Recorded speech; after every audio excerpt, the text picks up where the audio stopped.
Good morning, Park Bench. Good morning, Pell River, Cadet Region, Texada, Savory Island. Amazing location to be in. I'm here as Austyn MacKinnon. I'm joined by Jon Cash, owner of the Texada Inn on Texada. Well, actually, it's not Texada Inn. It's the Texada Lodge. Texada Inn's a different property. Yeah. Wonderful. Thank you for that. I will remember that. Beautiful. So, Jon, can you tell me why you chose to live on Texada? I chose the property on Texada because actually I fell in love with the building itself. Really? Really, the log home is extremely unique. You just don't see those built like that anymore. It's all tight grain Texada fir, which is kind of referred to as ironwood. So yeah, typically log homes now will be built with pine or cedar, and to find one built out of fir, like it's just cost prohibitive in like a major way. Absolutely. Yeah, and just the design of it was beautiful. The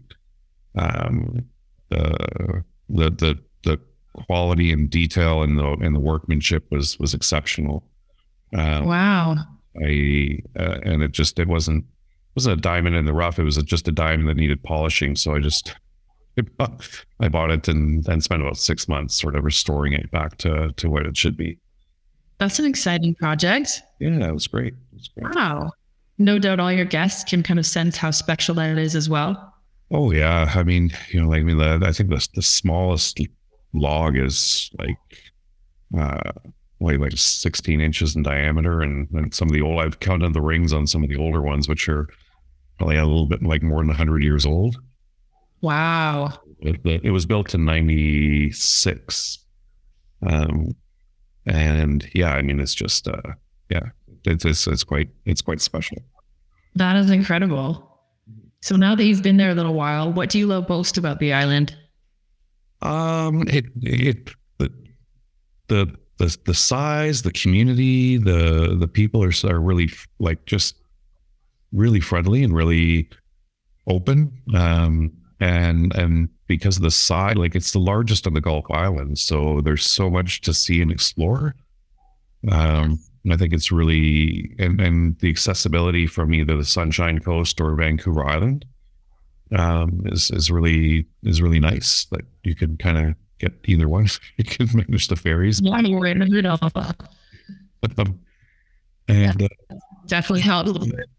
Yeah, I'd say most of my clients probably come from Vancouver, but there's a significant portion they kind of do that loop, right, where you're coming from Vancouver, you go up to the Sunshine Coast, then you can go across to Comox and then down through the island and back around it. I mean, it's a beautiful way to spend a couple of weeks. Yeah, it really is. Yeah. Nothing to complain about with the scenery. No, absolutely not. So on the flip side, what would be your greatest challenges owning a business there? I would say it was somewhat, it was a disappointment that they chose not to do a direct ferry from Comox to, for me, I spend a lot of my time in Victoria, and the difference for me would have been 4 hours to get there as opposed to 7.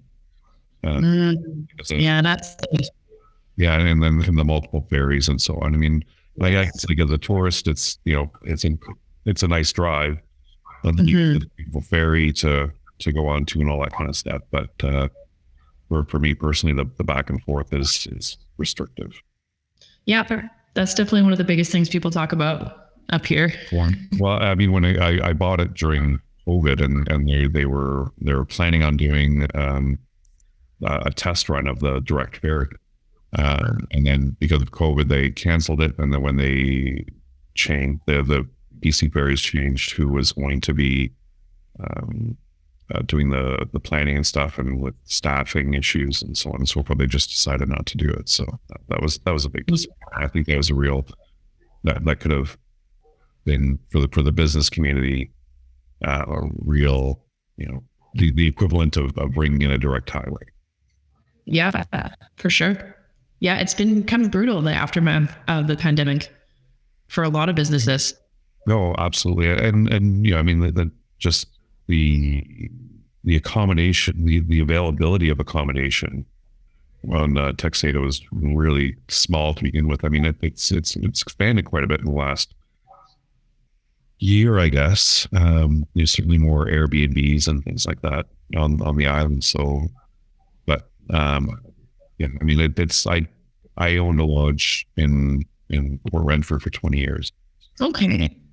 and the growth. So yeah, I mean, that was only 2 hours from Victoria. But one Right. Pacific Marine Circle route that attached it to the other side of the island, business increased significantly. Yeah, it's all about accessibility. Yeah, for sure. I mean, people have a certain amount of time they want to spend, and they don't want to spend too much of it traveling. And yeah, I mean, every especially for, I'd say, like, I mean, for any business in BC, I mean, it's you can't throw a stone without finding a beautiful place, right?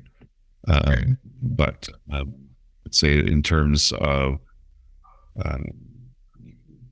everyone can be busy in like June, July, August, September, but really when that kind of pays your bills. But what was really important is accessing the local market. And if the density of that local market is, let's say, Victoria, Vancouver, then, and it's like a weekend kind of business, then that really limits accessibility. It's very, very true. So, what are these challenges you have to face? What drives you to do what you do?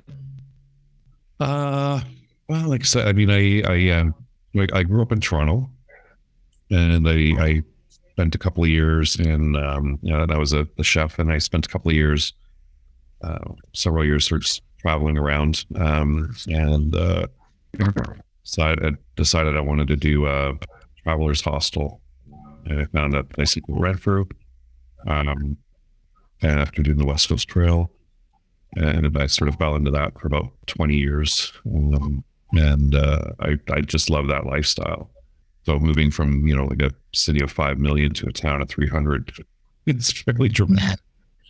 It's exactly the same. There's no difference whatsoever. But yeah, I to make sure that was something I was capable of and wanted to do. I spent a couple of years working at a lodge in Alaska as like a salmon cook and bear guard, and those two things kind of go together. Got some real hands-on experience. And yeah, I mean, you could only get to this place by float plane, and after spending a couple of years there, I couldn't live in the city. I just hated it. It's hard to go back. Once around, you don't want that claustrophobic feel anymore. Yeah, it's weird, isn't it? I mean, yeah, that's. And it didn't. The city didn't matter. It was just like there's too much going on. My shoulders go up, and I didn't mind it. Yeah, absolutely. I mean, it's been a lot of time in Victoria now. I guess 20 years in Port Renfrew kind of made me a little bit more able to do that. But mostly, I have a passion for creating beautiful spaces. So I'm over the 20 years I had the other lodge. I learned to be a carpenter, a plumber, electrician, tiling, like every possible kind of building kind of skill you need, because you can't, I mean, if you need a plumber in Port Renfrew, because it's 2 hours away, and it's similar in Texada, if it's $400 by the time they knock on your door, right? So it's you get your stuff out on your own, and I love that. Yeah, it's more than in a lodge. It's being a jack of all trades, isn't it? Oh yeah, and it's, I mean, that's great. I mean, it can be frustrating, but it's very satisfying. And now, I mean, with like I said, with the internet the way it is now, you can learn to do anything online. It's true, yeah. I never get bored. Yeah, and so yeah, I mean, and it's that, and I think besides just the building knowledge and the variety of tasks and the enjoyment of completion of those tasks, then you can kind of sit back and watch people enjoy them. That must be beautiful. Yeah, I mean, like especially like when you, especially like people from Europe, they come. I mean, there's no such thing as an old growth forest in Europe, and they come up and they just see this natural wonder and beauty, and they're awestruck, and you can kind of, it's like an emotional contagion. Even if you've been there for 20 years, you can get some satisfaction out of that response. You get fresh eyes. Yeah. I mean, it never gets old. Yeah. It gets old, and just being able to provide to create a special place that people can come and have the opportunity to create special memories. And wow. It means that they can keep with them for their whole life. It's special for me. I really do. I really do enjoy that. That must be beautiful. That's a great feeling to be able to take with you no matter what else happens. Yeah, exactly. Exactly. So, but yeah, so what is something that, I'm sorry. So what is something that even the locals do not know yet about you or your business? Oh, well, I don't know. I'm kind of like right in the middle of town. It's a hard house to miss. Some aspect of it that people don't really want to think about. I just think just being inside that. So what I did with what I was able to do with this space, I mean, you can't see it from the outside, but from the inside, I was able to get a lot of the antiques from the Empress. They were redoing like 40 rooms. So I found the people who had sort of bought all that kind of furniture. So I was able to get like the old like wood spiraled headboards and some of the original furniture when the Victoria Empress was the old Sienna Hotel. So some of the pieces, they still have like the ivory tag on the back in there. That's incredible. Wow. The cool native art, and because of the volume of the renovation, the Empress make everything kind of match and come together, so it's not so much of a mishmash of furniture, which can look good as well. But the style of the furnishings work perfectly within that space. That's incredible. It gives you bring in some history from the island that you love and Victoria that you spent time in. Yeah, I got the last goat's head chair from the Bengal Lounge. It was wow. In the back of some other thing. I guess the Saudi, I think it was a Saudi Arabian company that bought the Empress, and then he liked those chairs, so he took them all away. But they found this one in the back, and I saw it and I snagged it. I was like, that's mine.